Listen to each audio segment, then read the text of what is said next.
So we talk about self-discovery, vision, passion, purpose, profitable association, self-discipline, initiative, priority. There are many, but I think we'll be able to look at few of these today. So when I talk about self-discovery, let me start from self-discovery.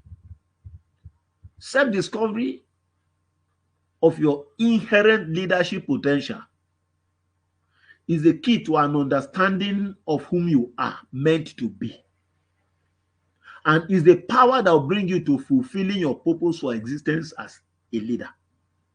Self-discovery.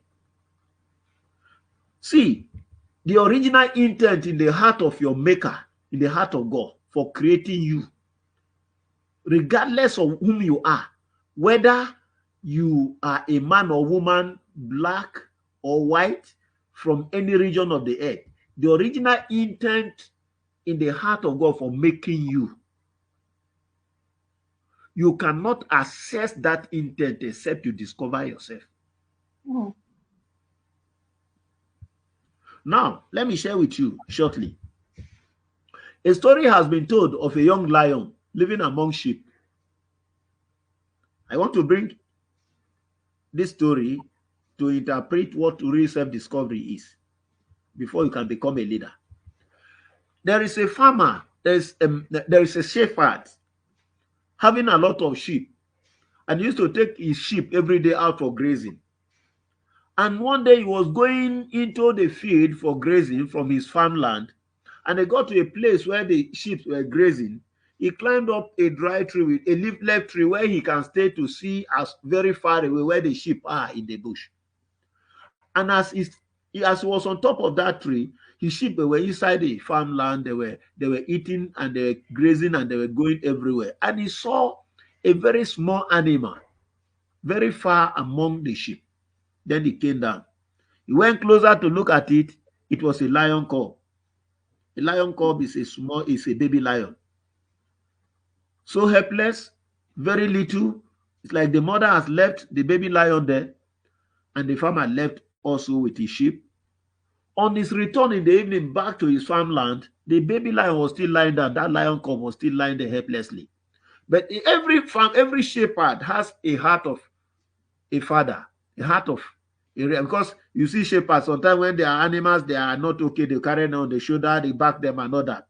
That mind was in him, and he carried the baby lion so as to help and survive the baby lion. He took the baby lion to his farmland, and he began to feed that baby lion with milk and with water, the same kind of food that he gives to his sheep.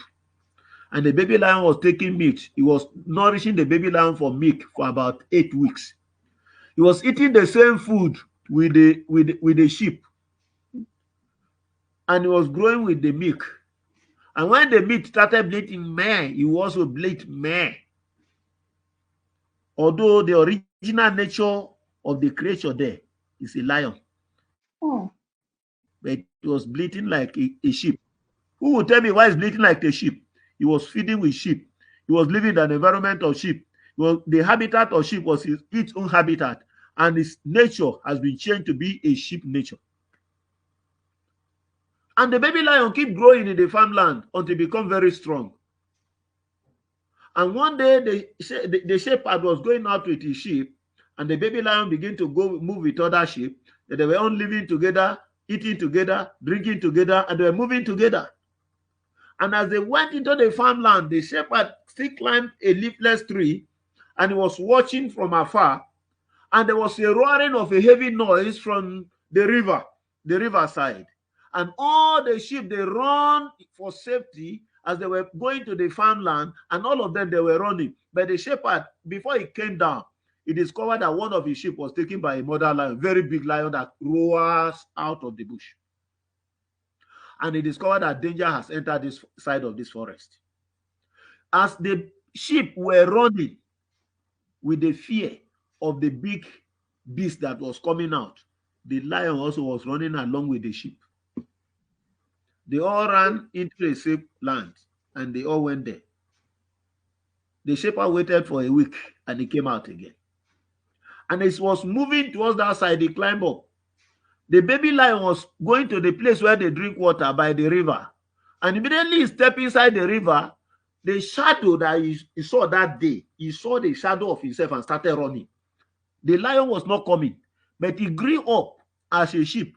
But his nature as a lion, his upbringing, everything about him, his picture, his shadow, everything about him was lion, but he was living like a sheep. So as he stepped inside the water, he saw the shadow of himself, and he thought the reflection of his own shadow upon the water brought back the mind of the beast he saw that day. They were all running, and he started running. Other sheep, they were not running. And he came back. Another day came, they went out. And as they were going to drink water, the mother lion appeared that day with a roaring of heavy noise in the forest. And all the sheep, they ran. When this lion was about to run, you never know that the mother lion was almost there to grab a sheep. And it was the lion. You know, lion doesn't eat lion. And the mother lion stood. And the young lion stood as well. He couldn't go back. He couldn't move. Terrified to a point as if he wanted to die, because the mother lion has blocked the path. And he look at the mother lion, he look at himself. And the mother lion look at this baby lion. And the mother lion look at the face of this one, he roar. This one could not know anything to do against, like he was trying to say whatever he can say because he want to be safe. He tried to roar also, but he's a bleating meh. Why? Because I've been fed with the food of the sheep for a very long time. He never discovered that he is the lion, the master of the jungles, which he is. The mother lion kept growling at this small lion, and this small lion was trying. It's like the mother lion was saying, you are part of me. Say what I'm saying. Say what I'm saying. Say what I'm saying. And the entire forest begin to roar with heavy sounds until the baby lion begin to roar a little and a little. And the mother lion turned back and paused again. It is a point of decision. The baby lion discovered that I don't belong to the sheep. I belong to this heavy animal. Will I go back to the safe farmland, or I should step into the jungle, the unpredictable place, the place of terror? That was the decision. And the mother lion stood by as it paused, and it turned, and the baby lion followed. It was an invitation of the body of lion to discover itself from the midst of sheep. It was a point of decision to turn from the safe farmland where dictates of the irrelevance will control life, and step into a place where passion will make you to find a purpose, not only to live for, but even if it takes dying, you die for it. As I go through the message on that, I discovered that leadership discovery, self-discovery is attached to it. There are many people that are supposed to be leaders, but they've not discovered themselves. That's why Miles Munroe wrote a book on leadership. He said the richest place on the surface of the earth planet is not the gold mine of Ghana, it's not the oil field of Nigeria, it's not the best place we thought, but the graveyard. Because in the graveyard is so many books that are not written, is so many songs that are not sung, is so many leaders that are supposed to turn country around, but they were buried. They've not discovered themselves. They've never caught up with the fire of passion. They've not stepped out. They've not tried whatever they want to try. They were there. Those things that were inside of them until they died. So self-discovery is the first key to leadership with testimony. It's the first key to leadership with victory. It's the first key to leadership with success. Just the way that this baby lion discovered itself. Wherever we are in life, we can take a step to discover ourselves. Until we discover ourselves, we cannot take the first step into leadership challenges. Until self is discovered. Self-discovery is number one. We are created with a lot of packages for God. Until we discover what God has put in us, we will not be able to become what God wants us to be. So we must aim at whatever we can do to discover ourselves. We must do all that is necessary. We must activate the God in us. We must empower ourselves in all the ways we need to be empowered so as to discover ourselves and become what God wants us to be. That is for self-discovery. We talk about self-discovery. For you to discover yourself, there is something that God has planted in you that you need to exhibit, that you need to empower, that you need to stand up. There is no one that is a born mistake. There is a gift inside of every man. That is why the Bible said the gift of a man make it to stand before kings. There is something in you that will introduce you. There is something in you that will take you to the global world. Something in you that will make you a success. There is no one that is a born mistake. God has put inside of every one of us something that will make us a success, something that will make us to answer a question in life. There are questions in life. Every one of us is born to answer a question in life. Every one of us is born to answer a question, is born to be a solution to a particular challenge in life. But until we discover ourselves, there is a scenario of a man grew up to 75 years old. He was working in another field as he was directed. Continuously, he was helping people, doing all that, but he was not satisfied. The one thing about life, until you have discovered yourself, you are not satisfied, you don't have joy. When you are doing another thing that God has not called you to do, you may succeed in this maybe by mechanical training, but you will not be happy doing it. A man, 75 years old, he was about to die. He grew very old. His strength become weakened. And one day he jumped inside the river.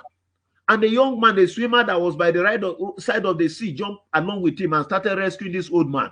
This old man refused to come out. The young man with his strength dragged the old man out of the river. And the old man said, "My son, you are the cause of my pain. Why didn't you allow me to die?" And the young man said, "Father, why could I allow you to die? You jump inside the river. What's your problem? I know you for more than 20 years now. You are a successful businessman." He said, "I have done everything to satisfy every man on earth, but I'm not satisfied. Everybody know me, but I did not know myself. My son, don't be like others. Try to be yourself." And this question leads us to self-discovery. Who are you? Have you ever tried to ask yourself one day, why am I born into this family? What was I born to do? Why did God give me the grace to become born again? What did God want me to do? Why am I different from other people? What is my potential? Where am I going after here? Why did I come to this planet Earth? Have you ever taken time to ask that questions? Self-discovery. You are not too old to resume your gift. You are not too old to find out what your gift is. Look at Moses. Moses spent 40 years in Egypt. He has not started his journey. It was when he was 80 years that he started his leadership. 40 years, there is passion in him. He discovered that there is something that God has planted in him to be a leader. The book of Hebrews said, by faith, he was born as a proper child. The word proper child means God has a purpose for giving him into Egypt. He had that passion. He discovered himself. Even at the age 40, he has not started. So no matter what your age, anytime you discover yourself, God can activate that thing in you. It was the age of 80 he started. At age 40, he was too young. He had the passion. He wanted to go. But even every leader must be trained before they go. Until you are trained, you will misbehave. Moses at the age of 40 had that passion. The body was so much in him. He went into the field. He saw the Egyptians dealing with the Hebrews. He took his rod and killed an Egyptian. He thought he can kill by power. He thought he can kill. As far as Moses is concerned, the book of Acts of Apostles chapter 7 says he was educated. He was educated in all the science of Egypt. He was the best educated person. You could imagine a son of the king. As far as Moses is concerned, he has power in the palace, political power.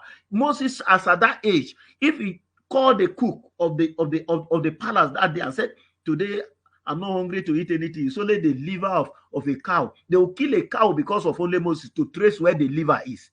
He has power. But because he was not trained, a small boy asking, who made you a judge and a leader over us? Moses did not have answer to it because he was not trained. Until you are trained, don't be in a haste. If you discover the leadership in you, submit yourself to be developed. Because if you are not developed, you cannot go far. Moses listened to the question, who made you a judge and a leader? If that small boy would have asked him, what made you? Moses will say, I have certificate.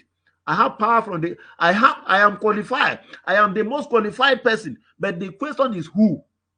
Every leader is made by somebody. Every leader is made by God. Every leader is trained by somebody. That is when I see in Africa, many pastors, when you ask them, who is your mentor? They don't have mentor. Well, let us watch how far you go. So, you discover yourself. You program yourself. You discover your talent. You resume your talent. The gift of a man determines his ability. The discovery of a man determines the capacity of the fulfillment in ministry. Until you discover yourself, existence has no meaning. Existence has no meaning. I talk about self-discovery. I talk about vision. As those things that we need to find, the trait we need to see in the leader.